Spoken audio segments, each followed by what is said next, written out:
జై శ్రీమన్నారాయణ.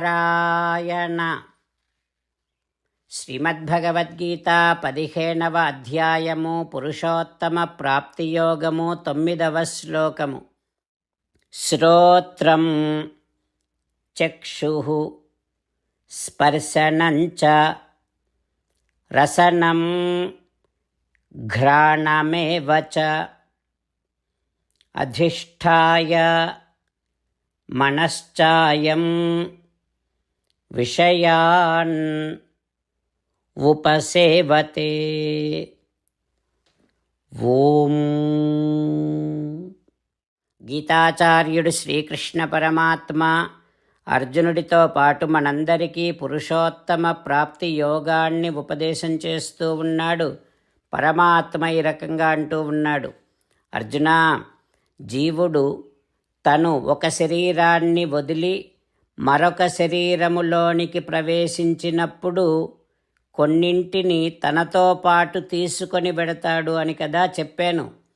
అవేమిటంటే మనస్సు, చెవులు, కన్నులు, చర్మము, నాలుక, ముక్కు అనేటటువంటి ఇంద్రియాలను తీసుకొనే ఇంకొక శరీరములోనికి ప్రవేశిస్తూ ఆ ఇంద్రియముల ద్వారా ఆ శరీరము నుండి ఈ ప్రపంచములోని విషయాలను గ్రహిస్తూ అనుభవిస్తూ ఉంటాడు అంటూ శ్రీకృష్ణ భగవానుడు జీవుడు తన మనస్సును, జ్ఞానేంద్రియములను శరీరాలలో తిరుగుతూ ఉన్నంత వరకు వెంటబెట్టుకునే తిరుగుతూ ఉంటాడని, వాటి ద్వారానే విషయాలను అనుభవిస్తూ ఉంటాడని ఉపదేశం చేస్తూ ఉన్నాడు. ఆ పరమాత్మ ఉపదేశాన్ని మనసారా భావన చేస్తూ మన మనస్సు, మన జ్ఞానేంద్రియాలు ఇప్పుడు ఈ శరీరములో క్రొత్తగా ఏర్పడినవి కావు అని గుర్తిస్తూ ఇవి అనాదిగా మనతోనే ఉంటూ మనను విషయాలను అనుభవించేటట్టుగా చేస్తున్నవి అని గుర్తిస్తూ ఇప్పటికైనా వాటిని శ్రీమన్నారాయణుని వైపు నడిపించే ప్రయత్నము చేస్తూ ఈ సంసార చక్రములో నుండి విముక్తులము అయి, ఈ జన్మ పరంపర నుండి విముక్తులమై శ్రీమన్నారాయణుడిని చేరటమే లక్ష్యముగా పెట్టుకొని శ్రీమన్నారాయణుడిని మాత్రమే శరణు వేడుకుంటూ ఆ పరమాత్మ పలికిన పలుకులను అదేవిధంగా పలికే ప్రయత్నం చేద్దాం. శ్రోత్రం చక్షుస్పర్శనం చ రసనం ఘ్రాణమేవ చ అధిష్ఠాయ మనశ్చాయం విషయాన్ ఉపసేవతే. అంతేకాకుండా మనం ప్రతిరోజు శ్రీమన్నారాయణుడికి ఒక 8 పనులు చేస్తాం అని మాట ఇద్దాం.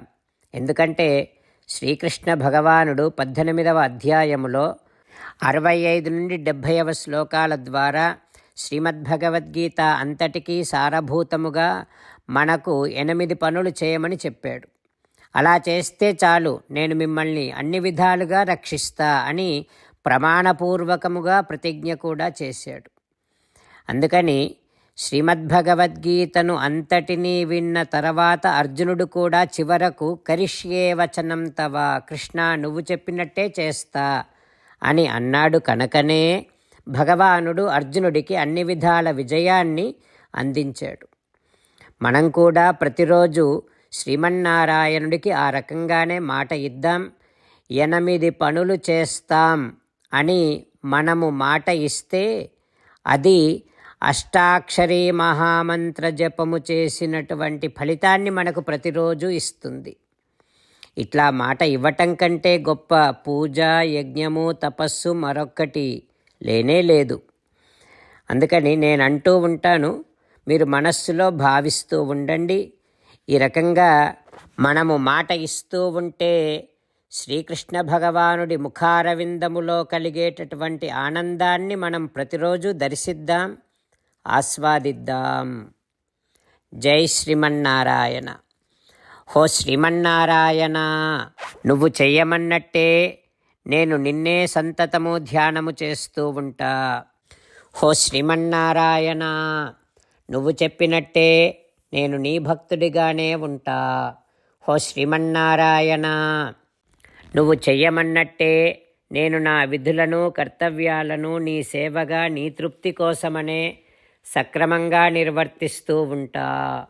హో శ్రీమన్నారాయణ, నువ్వు చెప్పినట్టే నేను నీవాడిని అనే మహావిశ్వాసముతో నీకే నమస్కరిస్తూ ఉంటా.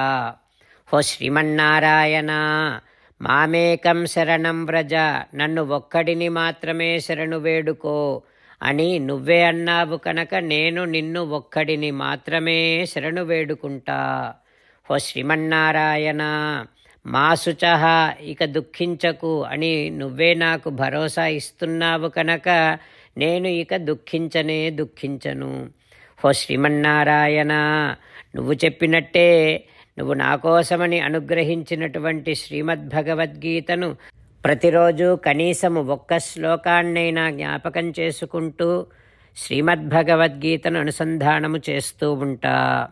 హో శ్రీమన్నారాయణ, నువ్వు చెప్పినట్టే నువ్వందరి కోసమని చెప్పినటువంటి శ్రీమద్భగవద్గీతను తెలియని భక్తులందరికీ తెలియచేసే నా వంతు ప్రయత్నాన్ని నేను నిరంతరము కొనసాగిస్తూనే ఉంటా. హో శ్రీమన్నారాయణ, నేను నువ్వు చెప్పినట్టే చేస్తా, నీకు నచ్చినట్టే ప్రవర్తిస్తా, నీకోసమే పని చేస్తూ ఉంటా. కరిష్యే వచనం తవ. ఇప్పుడు శ్రీమద్భాగవతాన్ని అనుసంధానం చేసుకుందాం. శ్రీమద్భాగవత గ్రంథానికి నమస్కారం. నిగమకల్పతరోర్గళితం ఫలం సుఖముఖాదమృతద్రవ సంయుతం పిబత భాగవతం రసమాలయం ముహురహో రసికా భువి భావుకాః. శ్రీసుఖ యోగీంద్రుల వారికి నమస్కారం. యం ప్రవ్రజంతమనుపేతమపేతకృత్యం ద్వైపాయనో విరహకాతర ఆజుహావ పుత్రేతి తన్మయతయా తరవోభినేదుః తం సర్వభూతహృదయం మునిమానతోస్మి. నరనారాయణులకు, చతుర్ముఖ బ్రహ్మకు, సరస్వతీదేవికి, వ్యాసమహర్షుల వారికి నమస్కారం. నారాయణం నమస్కృత్య నరం చైవ నరోత్తమం దేవీం సరస్వతీం వ్యాసం తతో జయం ఉదీరయేత్. ఓం హరయే నమః. శ్రీమద్భాగవతము దశమ స్కంధము 10వ స్కంధములో 297వ రోజు. సూత మహానుభావుడు శౌనకాది మహర్షులందరికీ ప్రవచనం చేస్తూ ఈ రకంగా చెబుతూ ఉన్నాడు. ఓ మహర్షులారా, శ్రీసుఖ యోగీంద్రుల వారు పరీక్షిన్నరేంద్రుడికి శ్రీమద్భాగవతాన్ని ఉపదేశం చేస్తూ ఇలా చెబుతూ ఉన్నాడు.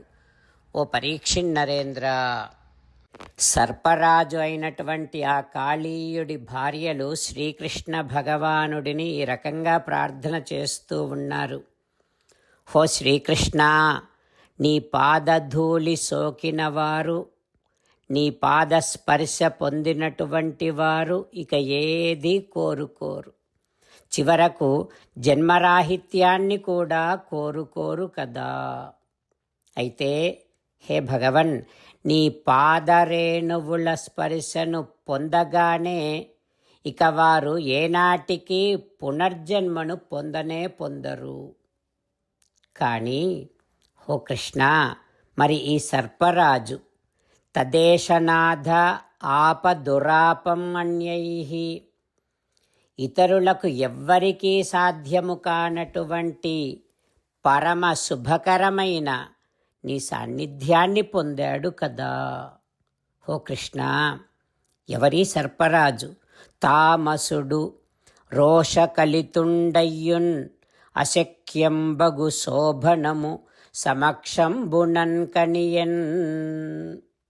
ఈ సర్పరాజు, ఈ కాళీయుడు ఒక తామసుడు, క్రోధముతో రోషముతో నిండినటువంటి వాడు. మరి నీ పాదధూళి, నీ పాదపద్మ ధూళి, నీ సన్నిధి ఎట్లాంటిది?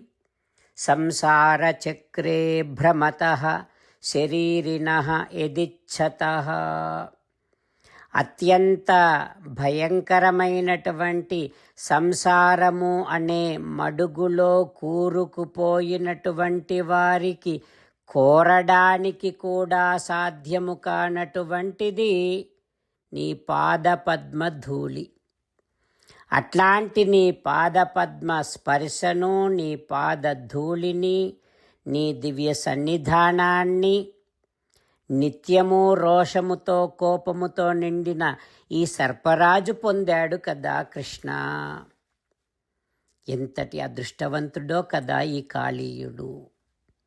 అంటే సంసార చక్రములో కొట్టుకొని పోయే జీవులకు నీ అనుగ్రహము ఉంటే చాలు, అనుకోకుండానే నీ దర్శన ప్రాప్తి కలుగుతుంది అనడానికి ఇప్పుడు నువ్వు ఇచ్చిన, ఈ కాళీయుడికి ఇచ్చినటువంటి అనుగ్రహమే, ఈ దర్శన భాగ్యమే నీ దర్శనము కదా తండ్రి అంటూ కాళీయుడి భార్యలు శ్రీకృష్ణ భగవానుడిని ప్రార్థన చేస్తూ ఉన్నారు.